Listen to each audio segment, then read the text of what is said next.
Hey, Marquisha Gully here. Thank you so much for stopping by. Welcome to my channel if this is your first time. I recently made a video talking about how important it is to make sure that you are involved with your child's IEP and the verbiage that goes on that IEP because it is so important, especially in the public school system. The public school system definitely has a habit of abusing our children that are on the spectrum and just simply not treating them right. A lot of times it's because they're, ill-equipped. They don't really have the right tools and resources to assist our children, that are on the spectrum.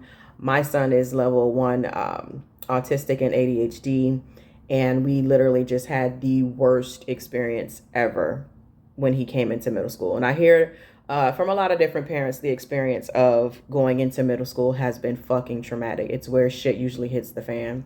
And it definitely proved to be true for us. I don't think it was more of him transitioning from elementary to middle. I think it was just the school was crap to begin with. School was just flat out shitty. It's sad because I really do deep down feel like I still want to report that school to the state. I did report it to the county. Of course, it got so bad that I had to go directly to the district, and even the district supervisor. I forget his title at this very moment, but he could see how bad off the school really was when it came to the IEP process. It was awful. Okay, nonetheless, I decided to homeschool for 7th grade. Of course, it still has its challenges because it's different. He's never, schooled from home outside of the little stint we did, during COVID. But it's middle school. It's a lot. It has been a lot. But yeah, as far as the video that I made, I really need parents to pay attention to the verbiage they put on these IEPs and these 504s. An IEP is a legal document. It follows your child throughout their educational journey, right? It follows them. Every grade, it follows them, it follows them, it follows them. Now, it's supposed to be a protected document to where no one can use it, unless there's some sort of legal issue that comes up. I don't know what all of the legalities around it, but from what I understand, it's for the school's eyes only. But in our experience, in our black and brown experience, we know shit doesn't always go the way it should. We know legalities are not always followed properly. And we know the system is stacked against us. We know the system is stacked against our children starting in school. Okay. School to jail pipeline is very real. The documentation that they like to stack up against the children follows them. It's very real. They love to go back into, looking into his juvenile records, looking into his school records, if something, legal happens to happen, after they become adults, they always want to have that documentation to fall back on. So it is very important, the verbiage that we allow, okay, because you as a parent have a right to, combat what it is that they're putting into these IEPs. You have that right. Exercise that right. Every time I've been to an IEP meeting, they literally ask me to look over what it is that they've typed up and if I feel comfortable with the verbiage. I don't know if your experience with ESC teams have been the same, but they are supposed to be allowing you to look at what they're typing up and asking your opinion on that. You are a part of the team. Hell, you are the most important part of that IEP process because you're supposed to be your child's #1 advocate. Look at that verbiage. If you don't know what something means, ask. Okay. And even if you don't want to sign it that day, ask them, hey, can I take a day to review this and then I'll come back and sign it? Everything can be done electronically. Don't ever let them make you feel like you can't take time to look over something or you can't take time to have somebody look something over for you. A lot of times these schools want you to feel like you don't have the rights that you do, or they're not really explaining everything to you. Yeah, they'll shove some pamphlet in front of you. Yeah, they'll give you a piece of paper just to check off to say, yes, I did provide the parent with this information, but were they explaining it to you, right? Do you really understand what you're looking at? Half the time we don't, okay? But, in my experience, I've always been asked, how does this look? After they've typed up or updated some part of the IEP, how does this look?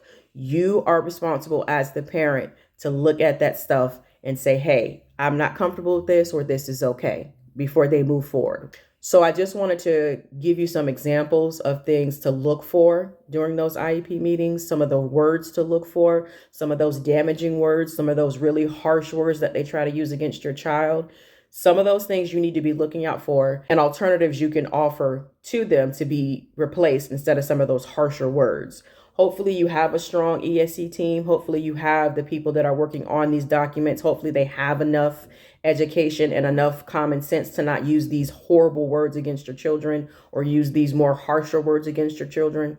Hope they're not doing that, but if they are, you should be equipped yourself on giving them, hey, can we use this word or use this phrase instead? I just want to give you a few phrases, a few words that you can have in your back pocket. Hell, have it in your notes right on your phone, or print it out before the meeting, bring it to the meeting, just to have that in your back pocket so you're not left, left wide open with nothing to offer, even if something makes you feel uncomfortable. Hell, even if it does make you feel uncomfortable and you don't have the words, just flat out tell them, hey, I don't like the way that sounds. Can we try something else? And hopefully they have enough educational background and vocabulary to be able to give you something else that's more appeasing, something that's more affirming in this IEP document, that they're preparing for your child.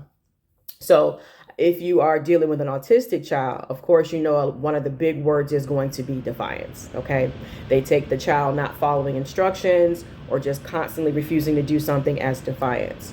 So instead of them focusing on defiance, what they need to be doing is focusing on the need. Okay. So that resistance. Okay. If you have an autistic child, that resistance is usually just communication, right? It's not attitude. It's just that's the way they communicate, is by resisting something. Okay. So instead of non-compliant or defiant, okay, you can ask them to say something like, he or she demonstrates difficulty with task initiation when demands feel overwhelming. Okay. So that's a pretty word to say, hey, when my child gets overwhelmed, all right, they start to get a little, hey, they clam up, right? And we know this. This is a typical autistic behavior. When they get overwhelmed, they clam up. They don't want to, cooperate. But that's just a natural response to them feeling overwhelmed. And that's all it is. They're overwhelmed. They're overexhausted.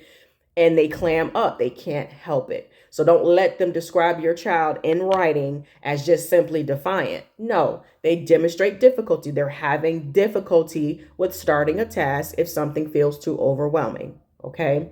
Instead of non-compliant or defiant, you can also try requires additional processing time before engaging with adult-directed tasks. Okay.